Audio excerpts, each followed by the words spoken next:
અમરેલી જિલ્લામાં છેલ્લા 11 મહિનામાં સાયબર ક્રાઇમની કેટલી ઘટના બની અને લોકોએ કેટલા રૂપિયા ગુમાવ્યા તેમજ તેનાથી બચવા માટે લોકોએ કઈ બાબતની તકેદારી રાખવા અંગે અમરેલી જિલ્લા પોલીસ અધિક્ષક સંજય ખરાતે નાગરિકોને અપીલ કરી છે. અમરેલી જિલ્લામાં છેલ્લા 11 માસ દરમિયાન 1200 જેટલા કેસમાં કુલ 8 કરોડ રકમની છેતરપિંડી થઈ છે.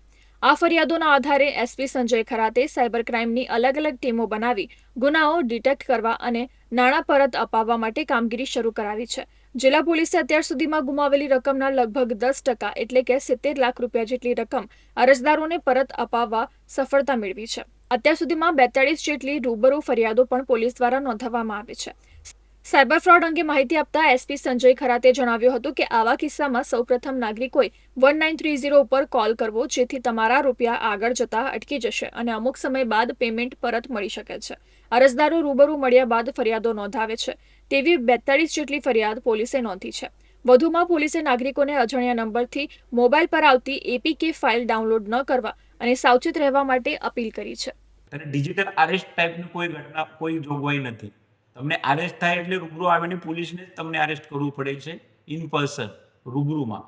તમને હું મોબાઈલમાંથી અહીંથી ફોન કરીને કહું કે તમે અરેસ્ટ છો, તો એ બહુ ખોટી બાબત છે. અને આમાં તમે કોઈ પણ ભીખમાં આવ્યા વગર તમને કોઈ ફોન આવે છે કે દિલ્હી એરપોર્ટ ઉપર તમારું પાર્સલ મળેલ છે ગાંજાનું, મુંબઈ એરપોર્ટ ઉપર તમારો પાસપોર્ટ અને આધાર ઉપર નંબર એડ્રેસ મળેલ છે અને આમાં કોકેન આવેલું છે, તો તમને ખબર છે કે તમે આવી કોઈ પણ પ્રકૃતિમાં સંડોવાયેલા નથી, તો તમે કોઈ પણ પ્રકારની બીવાની જરૂર નથી. આવા પ્રકારનો કોઈ ફોન આવતો હોય તો એના સાથે વાત નહીં કરવું જોઈએ. નજદીકના પોલીસ સ્ટેશન અથવા સૌથી સહેલું અને સહજ ઉપાય જે છે, કોઈ પણ સાયબરના બનાવ બને તો 1930 ઉપર તાત્કાલિક ફોન કરવો જોઈએ. જેના થકી અગર તમારી સાથે બનાવ બનેલ પણ હોય, તમારા પૈસા ગયેલ હોય, તો એ તાત્કાલિક પૈસા ફ્રીઝ થઈ જાય છે, જેને કરીને એક ટૂંક સમય બાદ તમને પૈસા પણ પરત મળશે.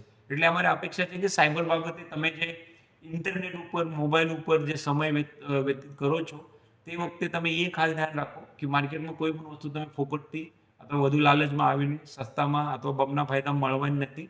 કોઈ પણ વસ્તુ ઉપર, કોઈ પણ લિંક ઉપર, કોઈ પણ એપ્લિકેશન ડાઉનલોડ કરતા, કોઈ પણ સ્કીમમાં ઇન્વેસ્ટ કરતા પહેલા એક વખત નક્કી કરી લો કે આવું કંઈ માર્કેટમાં બનતું હશે. આજનો આ કોઈ પાણીની બોટલ 20 રૂપિયામાં હોય, કોઈ તમે 10 રૂપિયામાં આપતા હોય, તો એ તમને માનવું જોઈએ કે ભાઈ આમાં કંઈક ફ્રોડ લાગે છે.